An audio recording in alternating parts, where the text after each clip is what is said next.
The origin of the Illuminati and the concept of their powers are shrouded in mystery and intrigue.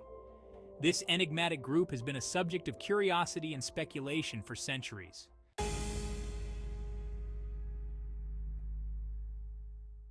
Some believe the symbols on US dollars are related to the Illuminati. It's a conspiracy narrative that has undoubtedly gained more traction than any other. Few have never heard of the Illuminati. They are believed to be a special group of people who control the affairs and leadership of the world.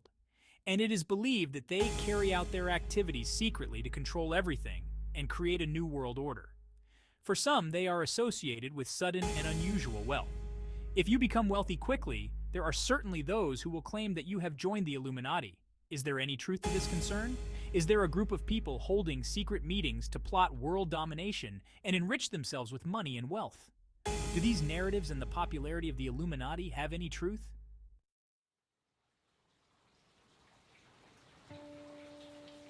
Examining the history of the Illuminati, it initially begins in Germany during the Age of Enlightenment or Civilization in Europe, when there was a group known as the Illuminati. It was a very secretive group founded in 1776 in Bavaria. Its members were educated and scholarly individuals, and their purpose was to unite and oppose the influence of religious groups and other scholars in everyday life. The group included several famous figures who were scholars or progressives at that time. There were also members of the Freemasons. They found themselves strongly opposed by conservative groups and Christians and were eventually banned. Their influence waned, and they were not heard from for a long time. It wasn't until the 1960s that they began to be mentioned again.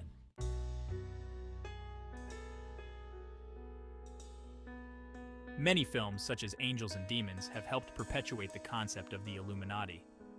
The Illuminati we hear about today have not had much connection with the Bavarian Illuminati of that era, as recounted by writer and broadcaster David Bramwell, a man who has focused his life on documenting and providing explanations about the origins and many surprising beliefs of this story. Rather than having a connection with those Bavarian people, the tradition of counterculture, the use of the LSD chemical that could alter one's senses, and people's eagerness to know more about the philosophies of Asian and Far Eastern societies contributed significantly to the resurgence of the group. This started as the world was amazed and embraced new cultural and hippie trends when a small book called Principia Discordia began to circulate. It was a religious satire book about a joke religion called Discordianism. The book was written by Greg Hill and Carrie Wendell Thornley in 1963, using the pseudonyms Malaclips the Younger and Omar Khayyam Ravenhurst. They urged readers to be interested and start worshiping gods named Eris, or Discordia, female gods of chaos. The Discordianism movement and its followers desired disobedience, much humor, and many instances of people being fooled. The book was essentially countercultural, but its promoters believed it could bring about changes in society's perspective and raise questions about reality, as another writer, Robert Anton Wilson, believed. Another, David Bramwell, believes it was a way to awaken people to recognize a different reality. According to Bramwell, Wilson and one of the authors of Principia Discordia, Carrie Thornley, decided that the world was turning into something too authoritarian, too controlled, with too many plots and too much domination. They wanted to reintroduce chaos into society and shake things up.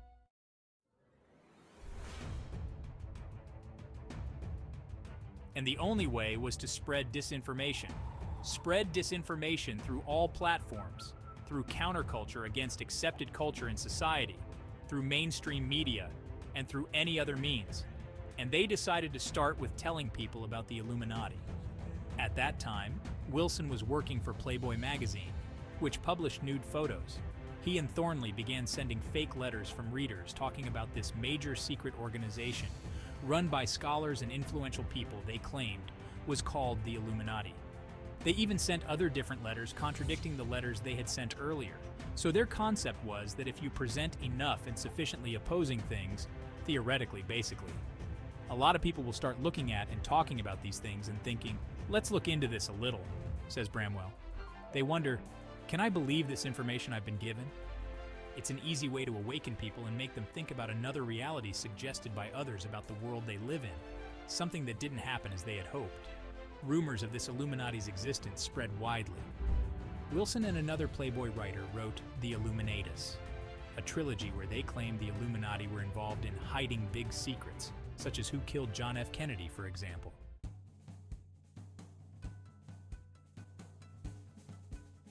Jay-Z is one of the world's famous artists who have been accused of showing signs of the Illuminati.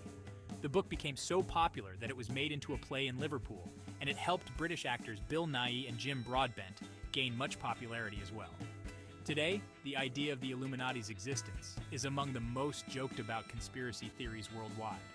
The British band, the KLF themselves, called themselves the Justified Ancients of Mu Mu, taking the name of the Discordian band who successfully infiltrated the Illuminati, without them recognizing it in Wilson's 3-book series. The band was inspired by the chaos philosophy that had been developed in that joke religion. In 1975, there was a card game called Illuminati, the game of conspiracy, where characters were portraying Illuminati figures. This helped further popularize the idea of the existence of such a group. Additionally, the game helped introduce this Illuminati concept to another generation. These days, it's one of the most joked about and least understood conspiracy theories.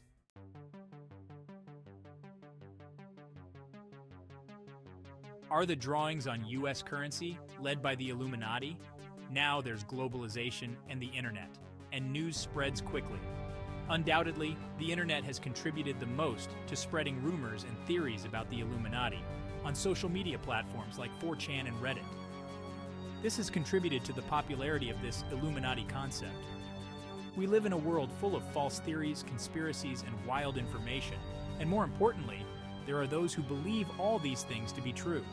In 2015, political science researchers found that nearly half of Americans believe at least one false theory to be true. They believe in many things, ranging from the existence of the Illuminati to Obama being born in Kenya. Others believe that the U.S. intelligence agencies themselves carried out the 9/11 attacks on the World Trade Center building.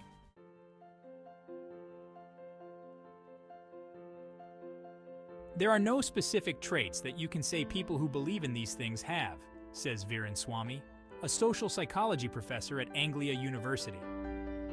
There are many perspectives on why people believe these theories, which do not match. A common explanation is that those who believe in these conspiracies and theories that they are true usually have some psychological issues.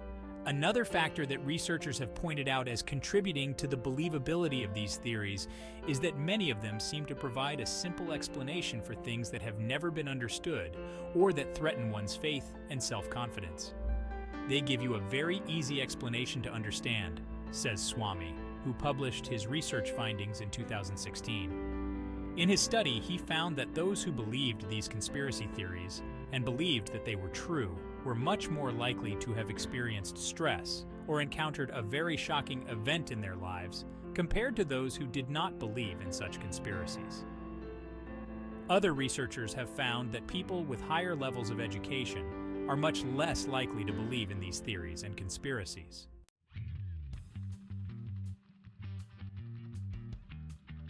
One thing that is now different and has a significant impact is that politicians such as Donald Trump have begun to use these theories to garner support, says Viren Swamy of Anglia Ruskin University.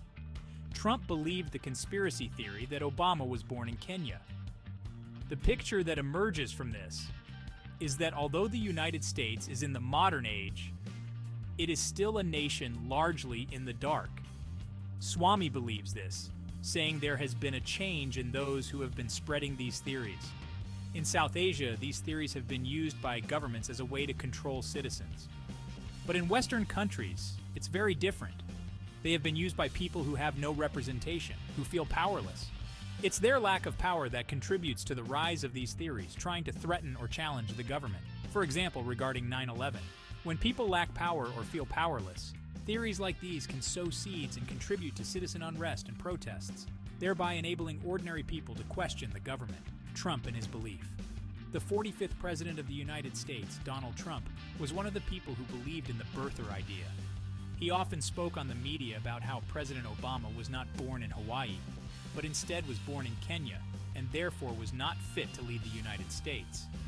Similarly, he accused several states of the United States of committing fraud and deceit during the 2016 election. His campaign officials were blamed for spreading false information such as the Pizzagate scandal and the Bowling Green massacre, things that were not true.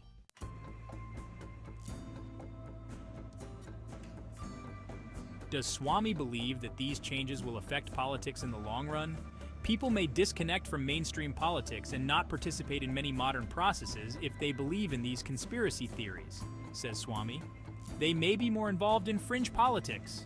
They may be more involved in racist views, xenophobia, and other extreme positions. The idea of a powerful secret group, such as the Illuminati, fits very well with people who feel marginalized, that they no longer have a voice in what's going on. Trump said he wanted to represent and be the voice of people like them, who felt marginalized, especially in areas that were more industrial and economically prosperous in the past, but whose economies collapsed. But instead of feeling good that they are now represented by someone who is not a politician, instead of politicians who had lost their trust, it seems that more and more people in the United States are more likely to believe stories like those of the Illuminati than before.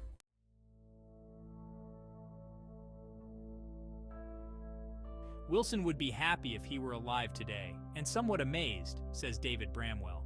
They believed that culture was squeezing people more in the 1960s. But now, the feeling is that people are free, but too much. They're no longer controlled. Perhaps more stability will occur when people deal with fake news and propaganda. We are beginning to understand how social media reflects ideas and philosophies that we ourselves want to believe in. It reflects our views like a big echo chamber. If this happens in social media for those who have a voice in culture and society, and by using human reasoning abilities, then it will be easier for truth advocates to dismiss conspiracy theories such as the existence of the Illuminati, always.